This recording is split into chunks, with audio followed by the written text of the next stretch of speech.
How to remove Lemon8 link on TikTok. Now in this video, I'm going to show you how you can unlink or remove Lemon8 link that was synced into your TikTok account. So first things first is to pull up your TikTok application and ensure that you're logged in into your TikTok account. So below you should see options such as home, shop, the plus icon, inbox, and profile.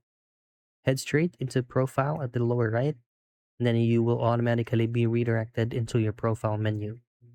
Now, right side of your TikTok name, there is actually two options, which is going to be a drop down menu and then the edit button. Simply choose on the edit button. And from here, this is where you can remove links that you have synced into your TikTok account.